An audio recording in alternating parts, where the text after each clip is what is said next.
Let f be a function. From early calculus, we often made the formula that given b in the point B, which is equal the point of f at A, the derivative of the inverse function at B will be equal to 1 over the derivative of the function f at the point A.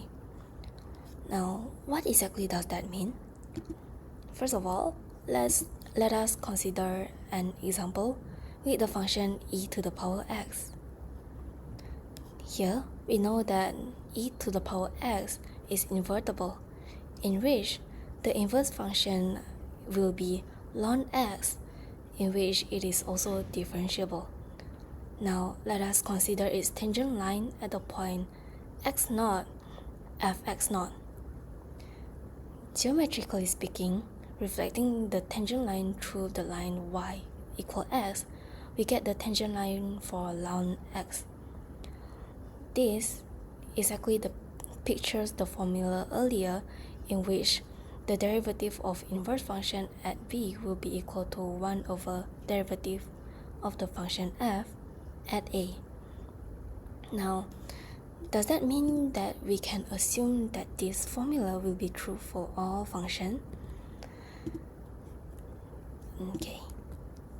Consider the function x cubed. At x0, we know that the derivative will be equal 0. This is a result different from the previous example. And let us see what will happen in this case. The function x cubed is known as globally invertible, and thus the inverse does exist, and in which the inverse at the point y will be y to the power of 1 over 3. Now notice that at the point 0, this inverse will not be differentiable.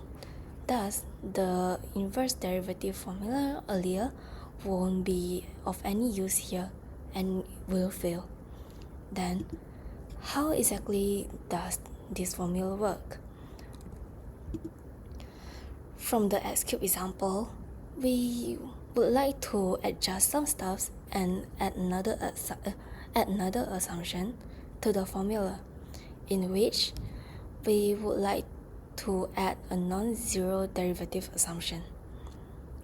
As a remark, for this presentation, instead of talking about the general inverse function theorem, we will focus on specifically the specialized version of inverse function theorem, in which we will firstly assume the existence of an interval I on which the function f will be invertible on the interval. Now, formally stating everything once again,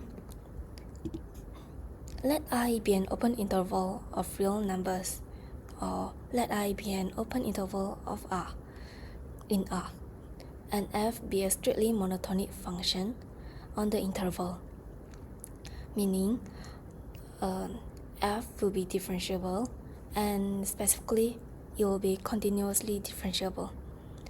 Now, let us suppose that there exists some points x0 in the interval I, such that the derivative of the function of f at point x0 will never be equal 0.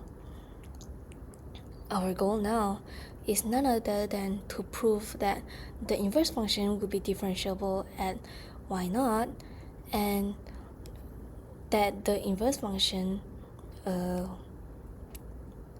and the inverse derivative formula, and to prove the inverse derivative formula just now, such that the derivative of the inverse function at y0 will none other be equal to 1 over derivative of the function f at point x0. So now let us start on the proof. Without loss of generality, let us assume that the function f is strictly increasing. The other cases will be that f is strictly decreasing, in which the proof that will be quite similar to this proof. Now, since f is strictly increasing and strictly monotonic near the point x0, we know that the inverse function will exist and will be continuous near y0. Now let k be a positive number, and let us define h such that it will be equal to f inverse of y0 plus k minus f inverse of y0. Thus, we can see that as k goes to 0, the h0 will also go to 0, and from the earlier definition of h, we can get y0 plus k will be equal to f of x0 plus h. Thus, doing some rearrangement and stuff, we get this equation here, and doing a inverse of the in the right hand side, in which it will be fx0 plus h minus fx0 over h. It will be 1 over fx0 plus h minus fx0 over h, and we take limits on both sides. We can this side will be exactly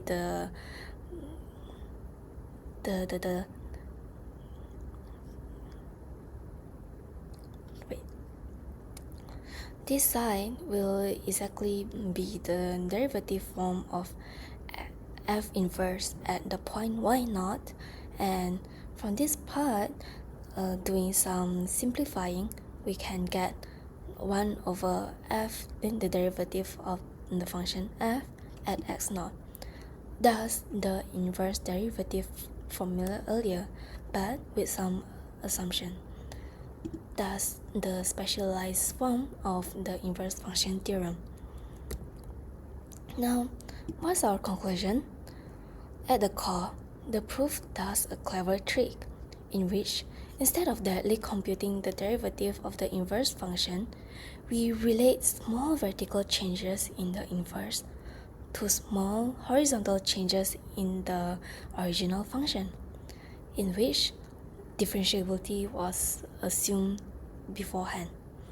Thus, the problem will then simplify to computing the derivative of f instead. On the other hand, the reciprocal in the theorem has a meaning of its own. Let us go back to the formula. Yes. Wait.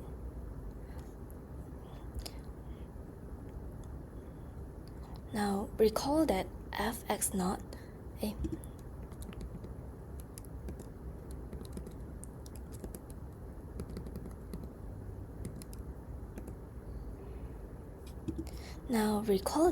fx0 measures how much output changes per unit input, and f inverse y0, on the other hand, measures how much input changes per unit output.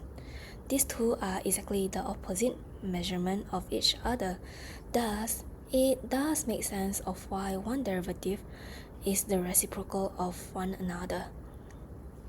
Thus, exactly in the essence, the inverse derivative formula from calculus is not simply a computational trick, as explained by the inverse function theorem just now for continuous functions, and it also hides a way deeper fact that a function can only be smoothly inverted when its derivative will not be zero. That's all for the special case of the inverse function theorem and my presentation overall. Thank you very much, and have a nice day.